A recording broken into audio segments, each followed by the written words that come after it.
Okay बच्चों, वैसे तो मैं आपको कॉम्प्लीमेंट्री और सप्लीमेंट्री एंगल ऑलरेडी बता चुका हूँ। तो मैंने आपको प्रीवियस क्लासेस में बताया था कि कॉम्प्लीमेंट्री एंगल वो एंगल्स होते हैं जिनका सम कितना होता है 90 डिग्री। कितना होता है 90 डिग्री। और सप्लीमेंट्री एंगल्स वो होते हैं जिनका सम क्या होता है 180 डिग्री। जिनका सम कितना होता है 180 डिग्री। ठीक है, तो अब हम इस पे लगाएंगे क्वेश्चंस। ठीक है, find the angle which is double of its supplement angle. अब ध्यान से देखो, मान लो यहां पे अगर आपका ये एंगल x है तो ये वाला एंगल क्या होगा आपका 2x हो, क्योंकि ये इसका सप्लीमेंट्री है। मैं तो आपको एक और तरीके से बता सकता हूं, अगर आप उस तरीके से समझना तो वैसे भी आप समझ सकते हो, दिमाग लगाना बस थोड़ा सा। यहाँ पे क्या है बेटा, एक एंगल एक दूसरे के सप्लीमेंट्री है या नहीं? ये वाला एंगल इसके सप्लीमेंट्री है या नहीं? तो मैंने बताया अगर ये x है तो ये 2x है, यहाँ पे लिखा तो है डबल। तो दोनों का सम कितना होगा? क्या है ये? Linear pair.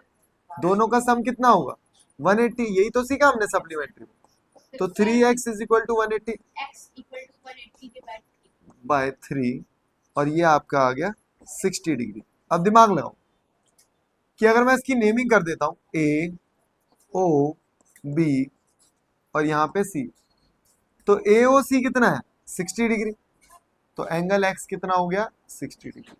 उसका सप्लीमेंट्री क्या है? ये वाला एंगल जो कि है 2x, तो कितना हो गया 120 डिग्री। तो ये क्या है, इसका सप्लीमेंट्री है? क्या इसका सप्लीमेंट्री है? दोनों का सम 180 आ रहा है, और क्या एक दूसरे के डबल है? बिल्कुल है। अब अगर आपको ऐसे ना समझ में आए तो मैं एक तरीका और बता देता हूँ उसका। पहले तो आप इसका स्क्रीनशॉट ले सकते हो, या रुको मैं अगले पेज पे ही करा देता हूँ। दिमाग लगाना थोड़ा सा। ये मैंने एक लाइन खींची, ये लाइन खींची, ये x है और ये y है। ये x और ये y है। क्या दोनों एक दूसरे के सप्लीमेंट्री हैं? बिल्कुल है। दोनों का सम कितना है 180। और मुझे बोला है जो y है ना, वो दूसरे वाले एंगल के मतलब उसके सप्लीमेंट्री के क्या है डबल। यहाँ पे दो इक्वेशन बन रही है, तो कुछ नहीं करना, हमें एक इक्वेशन को पुट करना है, पिक करना है, और दूसरी वाली इक्वेशन में रख देना है। तो क्या मैं y की जगह 2x लिख सकता हूँ? क्योंकि y की जगह 2x मुझे एक हिंट दे रखी है क्वेश्चन में। तो बताओ इनका दोबारा से सम कितना हो गया 180। x की वैल्यू कितनी आ गई 180 अपॉन 3, तो x की वैल्यू 60। और अगर मुझे एंगल y निकालना हो तो मैं क्या करूंगा 2 इंटू 60 इज इक्वल टू 120। तो ये क्या निकल गया मेरा एंगल y। ठीक है, इस क्वेश्चन को आप ऐसे भी कर सकते हो। ओके बच्चों, यहाँ पे देखना, अमंग टू सप्लीमेंट्री एंगल्स, मतलब मेरे पास दो सप्लीमेंट्री एंगल है x और y। ठीक है, the measure of the larger angle is 36 more than the measure of the smaller angle. पहले चुप रहना और ध्यान से समझना कि इक्वेशंस को कंस्ट्रक्ट कैसे किया जाता है। तो यहाँ पे बोला गया है कि भाई जो एक एंगल है ना, जो एंगल y है ना, वो कितना ज्यादा है, कितना मोर है, वो 36 ज्यादा है किससे? स्मॉलर वाले एंगल से। यही बात समझ में आनी है, यही तो लिखा है स्टेटमेंट में। The measure of the larger angle is 36 more than the measure of the smaller angle. तो मैंने बोल, दिख भी रहा है आपको, देखो लार्जर एंगल y है, तो जो एंगल y है वो कितना ज्यादा है 36 ज्यादा है किससे? x से। अच्छा एक बात बताओ, छोटी सी बात आपको बहुत अच्छे से पता है, मुझे बताओगे क्या x plus y is equal to कितना होता है 180 होता है? ये सबको पता है या नहीं पता? सप्लीमेंट्री एंगल बोले, तो क्या मैं y की जगह ये वाली वैल्यू उठा के पुट कर सकता हूँ? That is called substitution method. तो मैंने y को सब्सटीट्यूट किया, जो मुझे, मैंने एक फिगर यहाँ पे निकाला हुआ है। अब देखो, अगर तुम्हें लगता है कि टफ है तो बोला करो कि टफ है। इधर देख लो, y की जगह क्या वैल्यू है 36 प्लस एक्स, तो मैंने y की जगह वैल्यू पुट कर दी। अब ध्यान से देखो, x और x 2x 180 माइनस इसको उधर भेज दो 36 2x। अच्छा बताओ क्या वैल्यू आएगी 144। ठीक है, x की वैल्यू क्या आई 77, मैंने 2 से डिवाइड कर दिया। अच्छा कैसे आई, बहुत छोटे बच्चे हो तुम तो। 144 डिवाइड बाय 2 तो हो गया 72। अब ध्यान से देखना, ओके, यहाँ पे मैं x की वैल्यू रख दूंगा इक्वेशन 1 में, तो x की वैल्यू तो पता लग गई मुझे कितनी है 72 है। अब मुझे y की वैल्यू निकालनी है, तो y की वैल्यू क्या थी 36 प्लस x, तो 36 प्लस 72, तो मैं इन दोनों को ऐड कर दूंगा तो कितनी आ जाएगी वैल्यू 108, मतलब y की वैल्यू भी आ गई हमारी 108। और देखो दोनों को ऐड करके कितना आ रहा है, दोनों को ऐड करके 180 आ रहा है, और ये इससे 36 मोर भी है। तो ना क्या होता है मैं बताता हूँ, हमेशा लैंग्वेज वाले क्वेश्चन आते हैं, तो लैंग्वेज वाले क्वेश्चन में बच्चे फंस जाते हैं कि लैंग्वेज आ गई, हम कैसे कंस्ट्रक्शन करें, इक्वेशंस कैसे फॉर्म करें। तो वो कंफ्यूज नहीं होना आपको, जो भी आपको गिवन लैंग्वेज दे रखी है वहां से कुछ ना कुछ वो इन्फॉर्मेशन देगा आपको, वहां से डेटा को पिक किया और सॉल्व कर दिया। ठीक है, ओके बच्चों। तो यहाँ पे भी एक क्वेश्चन है, बहुत आसान क्वेश्चन है लीनियर पेयर का। तो क्या करना है, ध्यान से दिख रहा है आपको, दोनों एंगल जो है, एंगल ए ओ सी, तो आपको ये वाला एंगल दिख रहा है, प्लस एंगल बी ओ सी, तो क्या दोनों एंगल का सम 180 है? क्यों? क्योंकि ये लीनियर पेयर है। ठीक है, आप कह सकते हो सप्लीमेंट्री एंगल है। तो यहाँ पे मैंने लिखा 2x minus 10 plus 3x plus 20 is equal to 180। बेटा घर जाके क्वेश्चंस लगाने पड़ेंगे आपको इसके, ऐसे नहीं हो पाएगा। तो मैंने देखा वेरिएबल वेरिएबल कितने हो गए 5x, बहुत बढ़िया। 20 में से 10 गया, कितना बचा?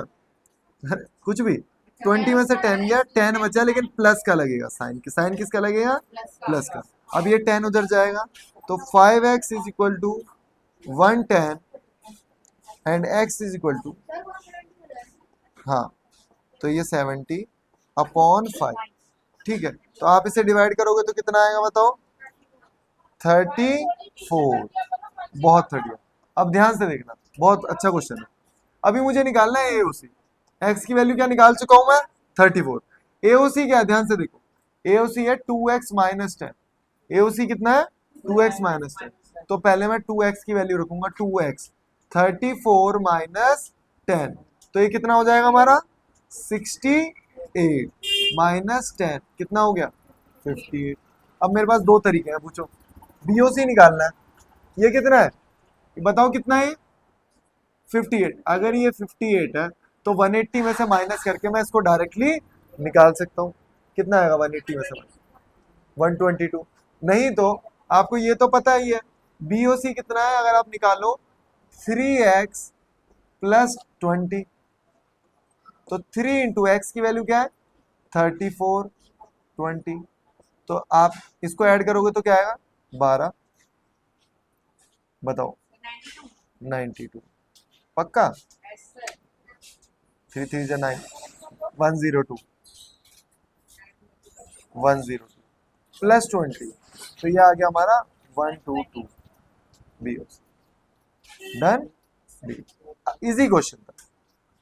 ओके बच्चों, वर्टिकली अपोजिट एंगल बहुत ही आसान चीज है। अगर कोई दो स्ट्रेट लाइन टकरा रही है, तो यहाँ पे ये वाला एंगल जो होगा, अगर x है तो ये भी x होगा, अगर ये एंगल y है तो ये भी y होगा। That is called vertically opposite angle. अब मैं इस पे कुछ क्वेश्चंस कराता हूँ आपको, ठीक है? ओके, जैसे एक क्वेश्चन है, बहुत ही आसान क्वेश्चन है। तो मैंने देखा ये दोनों तो वर्टिकली अपोजिट एंगल है, तो वर्टिकली अपोजिट एंगल जो होते हैं वो हमारे इक्वल होते हैं, तो ये दोनों एंगल इक्वल होंगे। तो 30 को उधर भेजो, तो 2x is equal to 90 minus 30, तो 2x इज इक्वल टू कितना आ गया? 60। तो x की वैल्यू कितनी आ गई? 60 अपॉन 2, दैट इज कॉल्ड 30। ठीक है, मतलब ये 90 है तो ये भी 90 होगा। देखो पुट करके देखते हैं, अगर मैं यहाँ 30 पुट करूंगा तो 30 टू जा 60, 60 प्लस 30 90, तो ये भी 90 हो गया क्वेश्चन। ओके बच्चों, अब हम पढ़ेंगे properties of parallel line. Properties of parallel line क्या कहती है, ध्यान से देखना। यहाँ पे दो पैरेलल लाइन है L और M, यहाँ पे मैंने एक ट्रांसवर्स बनाया है N, तो यहाँ पे क्या क्या मैं एंगल को डिनोट कर सकता हूँ, ध्यान से देखना। ये हमारा angle 1, angle 2, angle 3, angle 4, angle 5, angle 6, angle 7, angle 8।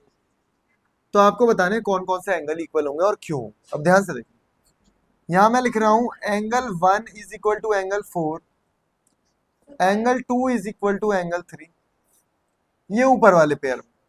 अब नीचे वाले पेयर में भी आप ऐसे बता सकते हो, angle 5 is equal to angle 8, angle 6 is equal to angle 7।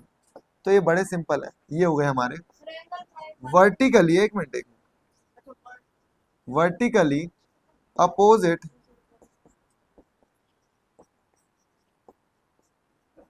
Angle. देखो समझो, क्या ये दोनों वर्टिकली अपोजिट नहीं है? ये दोनों भी वर्टिकली अपोजिट है, ये दोनों भी वर्टिकली और ये दोनों भी वर्टिकली। अच्छा मेरे को बताओ, एंगल ए जो एंगल 1 है वो एक्यूट है ऑब्ट्यूज है? एक्यूट है ना, कम लग रहा है।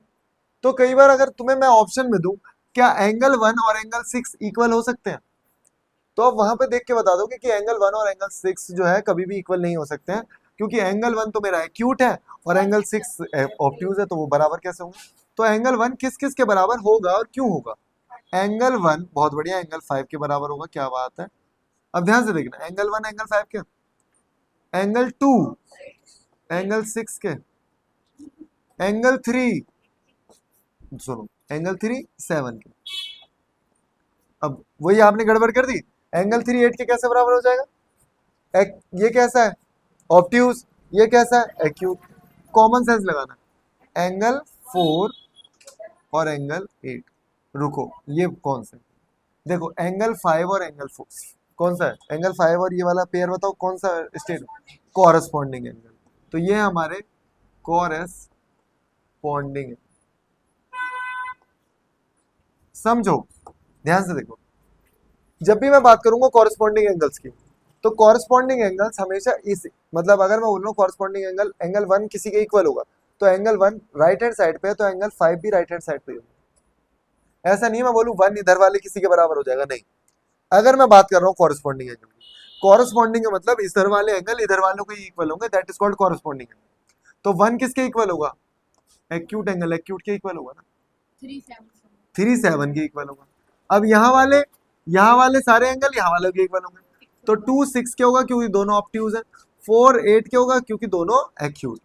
ये कॉमन सेंस तुम्हें लगानी है। अब एक और छोटी सी चीज, अब यहाँ पे जगह नहीं है तो लिख नहीं पा रहा, यहाँ पे लिख देता हूँ। एंगल 1, रुको रुको, एंगल 3 और एंगल 6 और एंगल 4 और एंगल 5, ये हमारे ऑल्टरनेट इंटीरियर एंगल। सुन लो कैसे होंगे ये, मैं अलग से भी बताऊंगा आपको। क्या एंगल 3 और 6 दोनों ऑब्ट्यूज हैं? जब भी बात करूंगा ऑल्टरनेट की, जब भी बात करूंगा ऑल्टरनेट की, तो एक एंगल इस साइड होगा और एक ऑल्टरनेट एंगल इस साइड होगा। जब भी बात करूंगा मैं ऑल्टरनेट एंगल की, तो एक एंगल इस साइड होगा और दूसरा एंगल किस साइड होगा? इस साइड होगा। तो इन्हें कहा जाएगा ऑल्टरनेट इंटीरियर एंगल। और यहाँ भी देखो, क्या एंगल 4 इधर है तो एंगल 5 इधर होगा, तो ये क्या है? Alternate alternate alternate. ये थे हमारे ऑल्टरनेट इंटीरियर एंगल, क्योंकि ये दोनों लाइनों के बीच में, ये दोनों लाइनों के बीच में, that's why it is called alternate interior angle. अब ध्यान से देखना, ऑल्टरनेट एक्सटीरियर एंगल क्या होंगे, दोबारा से बताऊंगा मैं। ऑल्टरनेट एक्सटीरियर एंगल सुनो, एंगल 1 एंगल 8 की, क्या बात है, ये बाहर वाला एंगल और ये बाहर वाला एंगल, लेकिन होगा अपोजिट। अगर एंगल 1 इधर है तो एंगल 8 इधर होना चाहिए, क्योंकि ऑल्टरनेट बात हो रही है। और एंगल 2 7, तो ये भी हमारे ऑल्टरनेट ही है, लेकिन ये है एक्सटीरियर एंगल। पहले आप समझोगे फिर करोगे, फिर मैं इस पे क्वेश्चंस भी कराऊंगा बहुत सारे। बहुत इंपॉर्टेंट टॉपिक है, बहुत ज्यादा इंपॉर्टेंट। दोबारा सीखो दोबारा सीखो, मैं दोबारा सिखा रहा हूँ भाई। वर्टिकली अपोजिट एंगल में किसी को भी कभी भी दिक्कत नहीं होगी, वर्टिकली अपोजिट एंगल में कभी भी किसी को दिक्कत नहीं होगी। दिक्कत कहाँ होगी? दिक्कत यहाँ होगी कॉरेस्पॉन्डिंग, क्योंकि आप पहली बार सीख रहे हो। दिक्कत कहाँ होगी? ऑल्टरनेट इंटीरियर में, जो आप पहली बार सीख रहे हो। अभी जब इन पे क्वेश्चंस करोगे ना तो अप्लाई नहीं कर पाओगे, आपको दिखेगा ही नहीं, अरे यार इसमें तो ये वाली प्रॉपर्टी लग रही थी ऑल्टरनेट इंटीरियर एंगल की, मैं लगा सकता था। जैसे मान लो एंगल यहाँ पे मैंने दे दिया, एंगल ये वाला जो है वो 50 डिग्री है, तो आपको ये पूछ लिया, आप बता ही नहीं पाओगे, आपको प्रॉपर्टी याद नहीं रहेगी।